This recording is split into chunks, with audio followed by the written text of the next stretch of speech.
I'm ranking Disney movies. Doobie doobie doo. I'm probably gonna cry in today's video. Like, you guys won't see it, but you will definitely hear it.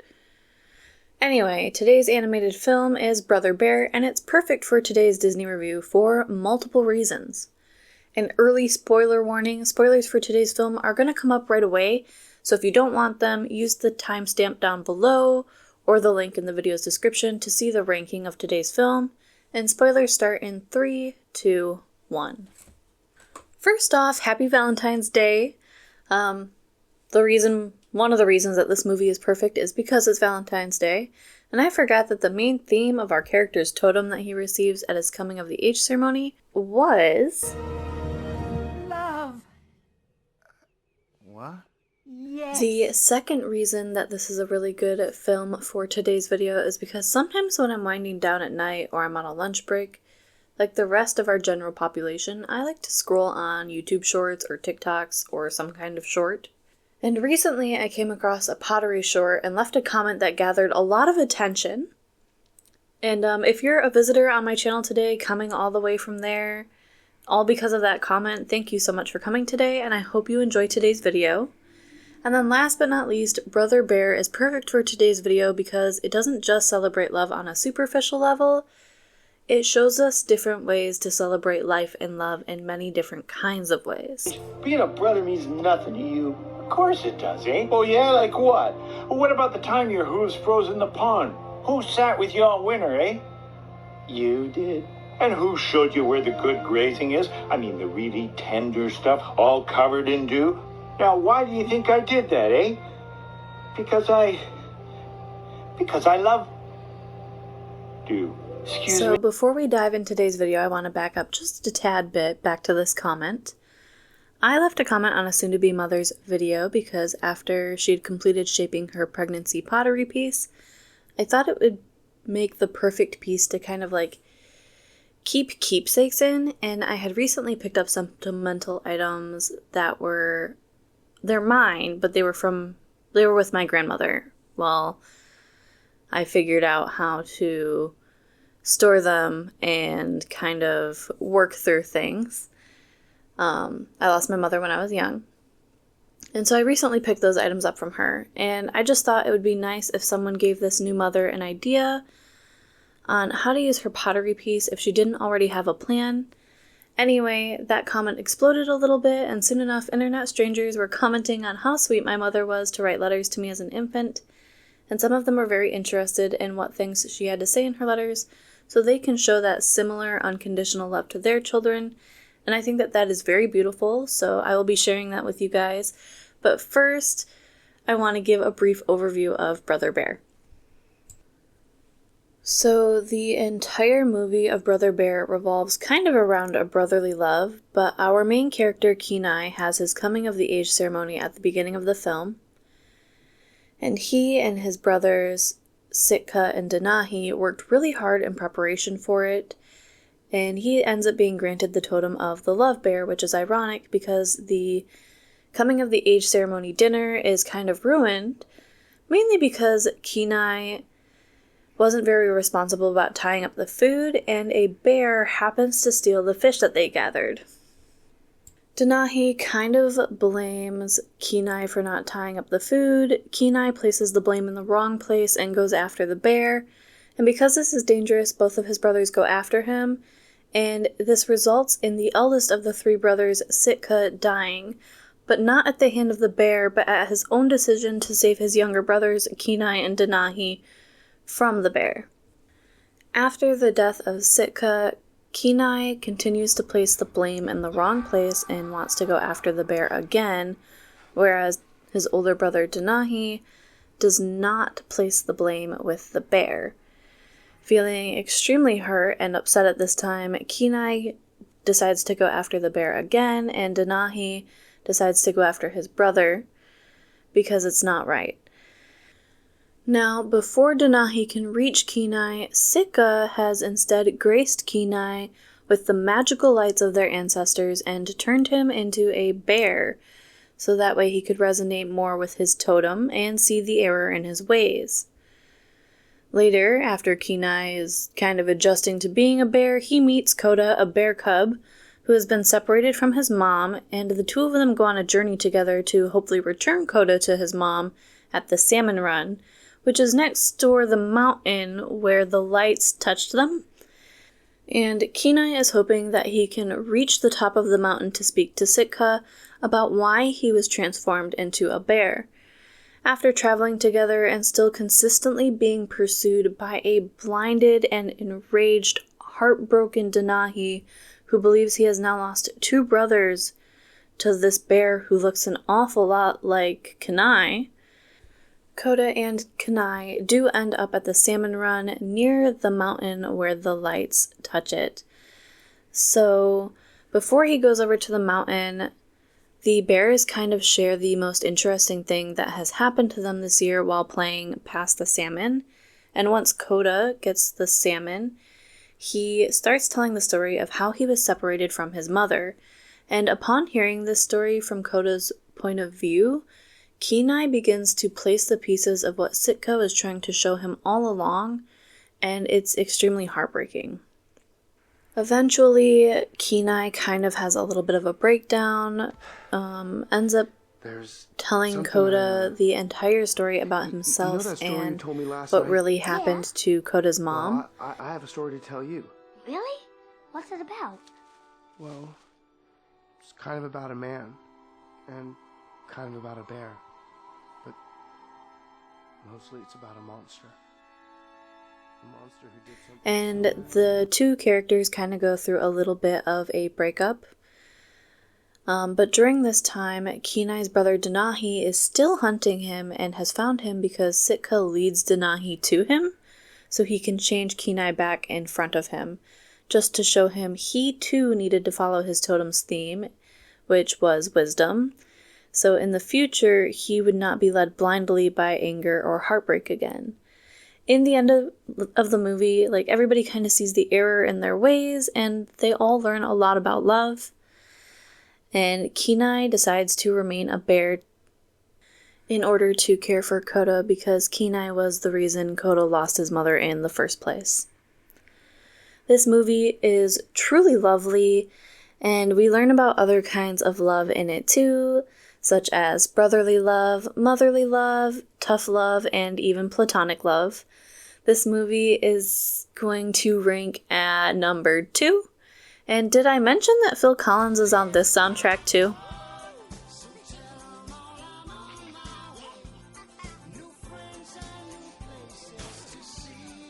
No? Anyway, with all of that being said, let's move on to my mother's letters that she wrote for me as an infant. First off, these were actually stored in my baby book, which also happens to be Disney themed. I obviously did not pick out this book, it just happened to fit the theme of Disney. And second, she wrote these letters on notebook paper by hand with whatever writing utensils she had at the time. I'll insert a picture here so you guys can see them. Also, I'm going to edit out some information or bleep out some information just to not give away any names that I don't have permission to give away. Mainly like my doctor, the hospital, etc. So entry number 1, you'll probably hear my paper rustle a little bit too.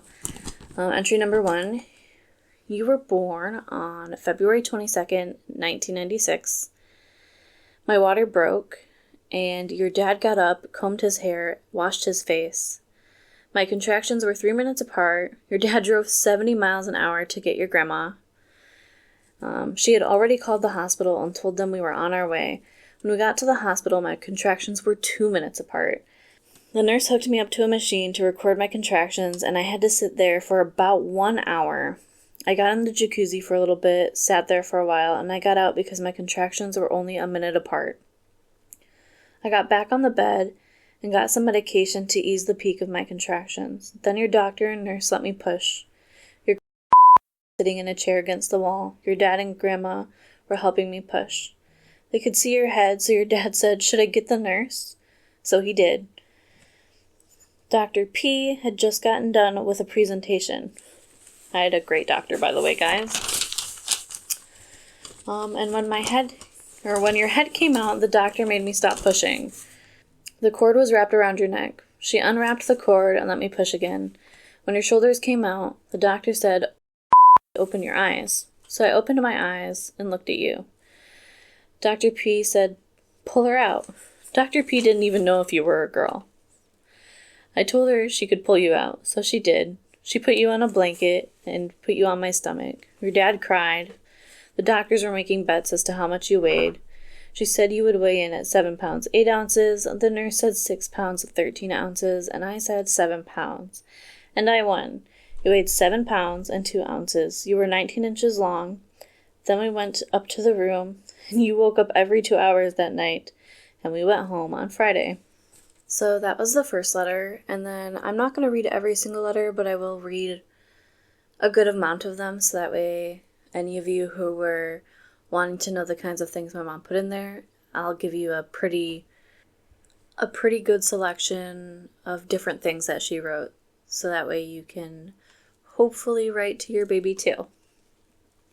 So the next update I have for you guys is from April 24th, which is a few days after my dad's birthday.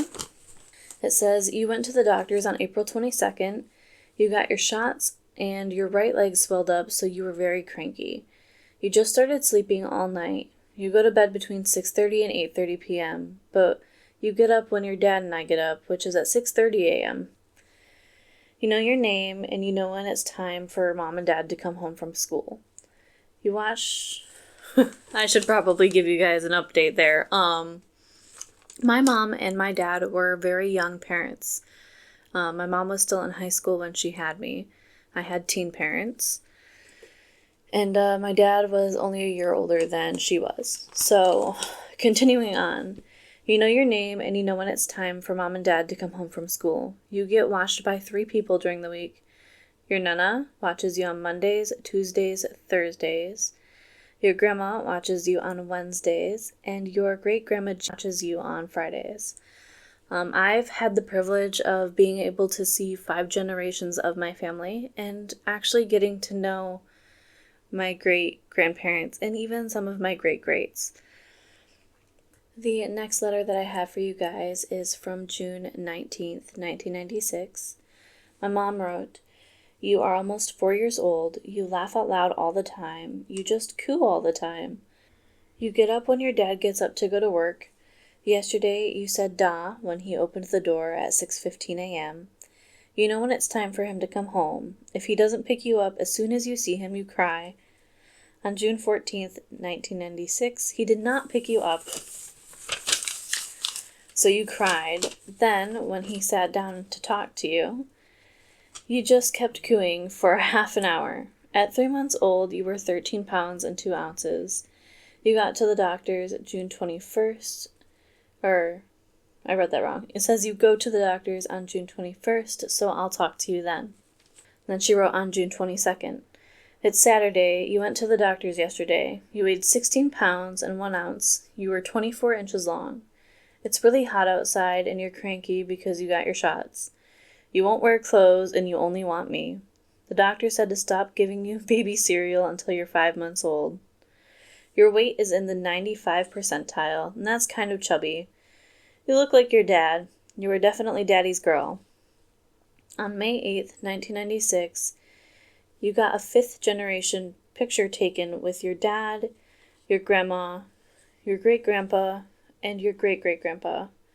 You also got your pictures with me and your dad. You are so cute and everybody says it. And you know it because you smile and laugh. So, there you go. My mom confirmed 5 generations for you guys. The next letter I have is 7/12/96. Her handwriting isn't as good as this one, and I'm guessing it's because I started moving. She wrote, today you started crawling around 9 a.m. You will only crawl for a couple of minutes, then you stop. 2 nights ago, you were on your back laying on the couch. You scooted yourself up a whole cushion. You can't roll over all the way, but you can roll to your side. You say mama, dada, bubba. You said dada first, though. These last couple of days, you have been going to bed late around 10 p.m. and getting up at 6 a.m., then eating and going back to bed around 8 or 9 a.m. You try sleeping all day, but I don't let you. Well, I gotta go. Talk next time you do something new. Oh, you don't like juice that much, but you're not used to it yet. She wrote to me again a little bit later that month. She says, you can hang on to people's fingers and walk around, and you're only 5 months old. Everyone says you're going to walk early. You can go frontwards in your walker, and you can even move on the carpet. You roll halfway over, but you won't roll the rest of the way. You laugh at the dog just about every time she touches you. Well, gotta go. Love, Mom. She wrote that one in marker. She writes again in August. You can roll over. You started doing it last week. You also just started going forward in your walker 2 days ago. We got you a new car seat on August 11th. You can get out of it, or you can get out of your old one. I had you in it, but I didn't have your seatbelt on you. I went to the kitchen, and when I came back out into the living room, you were on the floor, on your belly. You don't like strangers. You cry for about 10 minutes even after they don't have you. You cry more. You went to WIC on the 8th, and you have good iron. You weigh 17 pounds and 5 ounces. She writes a little later in October, a few days after her birthday. Oh, wait. Nope, she wrote more on that other one. Backing up. I weighed 17 pounds and 5 ounces. I am 26 inches tall. The nutritionist said that you are taller than 75% of the girls. You are 5.5 months old. I gotta go. Alright, the next time she writes, it's a few days after her birthday in October. You are 19 pounds and 13 ounces. Today your first tooth popped through the gum. 10/10/96. Took you to the doctors. You have bronchitis. You have to take 2 kinds of medicine. Amoxicillin and I can't read the other one. But you were just now not fighting to take the medicine. You've been running a fever today. Last week you have been waving bye-bye, and you say Dad, Bubba, Baby, Ma, and Matt, or something like that. And when driving in the car, you sing to me, and then fall asleep. Well, gotta go, bye-bye. All right after Halloween.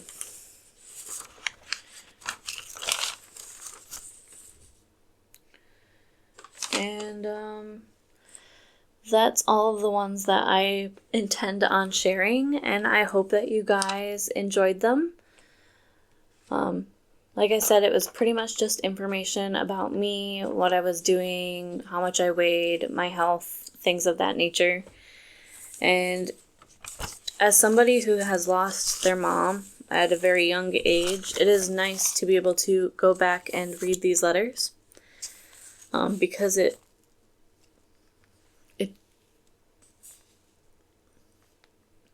even if we had grown apart as I got older, which we didn't, my mom was basically my soulmate. I absolutely loved her. But even if we had grown apart at some point while I was growing up, it is nice to be able to go back now and see just how much she loved me. And these aren't her only journals. I have other journals of hers and other memories with her. But I saw that pottery video, I made that comment, it blew up, and on the topic of Valentine's Day and love, I wanted to share my mother's love with anybody who thought that what she did was truly wonderful for me. So yeah, we also see mother's love in Brother Bear, and I can promise that the ranking of Brother Bear is not because of my mother's letters or anything. I truly like Brother Bear based on the story. based on the music. Obviously, you guys know from Tarzan that I am a big Phil Collins fan. And I also like romance movies, and despite it not being that kind of love story, it is still on the topic of love and compassion and empathy, and I am truly an empathetic person with a lot of compassion. And other than that, let's see, I celebrated my Valentine's Day by going to the movies with my husband, and we watched Love Hurts? Love Struck? Let me look it up real quick. We ended up watching Love Hurts with Jonathan Luque Hoi Kwan. I hope I said that right. And Ariana DeBose, Daniel Wu, Sean Astin, and even more. And we thoroughly enjoyed the comedy of that movie. So, highly recommend it if you guys haven't seen it. Also, the area that my husband and I are from, if you know who we are, if you know where we're from, the movie theater around us actually has a deal if you have their membership. On Tuesdays, movies are only $5. And so if you're wanting to go on kind of like a longer date / cheaper date, if you think about it, $15 a piece, that's 3 movies for the both of you to watch. And then if you have the membership, you get a free popcorn, but you can upgrade it to a large for $1. And then you toss on a drink or 2, and you basically have watched 3 movies for anywhere from $30 to $40. And you've had a great time. And gotten a bunch of different movies to see in theaters. So that's what we kind of did for our Valentine's Day. And believe it or not, this was originally supposed to be Moana 2. And I was, Michael, the kitty, has joined me on the desk. Originally, this was going to be Moana 2. That was the movie that I originally drew out of my movie basket. But they aren't showing it in theaters anymore around me, and I had to wait for it to come out on Disney+. So, I drew a second movie. It was Brother Bear, and it just happened to fit everything perfectly, so that was really cool. Other than that, I will see you guys next time on the next movie that I rank. I should give an overview of all of the movie rankings. 1 second. Alright, so in first place, we still have Tarzan. Second place is now Brother Bear. Third place is Pinocchio. Fourth place is now Treasure Planet. Fifth is Lady and the Tramp. Sixth is 101 Dalmatians. Seventh is Make Mine Music. And eighth is now Fantasia. But yeah, until next time, I hope you guys enjoyed today's video, TTFN, and I hope you guys have a good Valentine's Day, and if you are single or you don't have any plans for Valentine's Day, maybe take your mom out.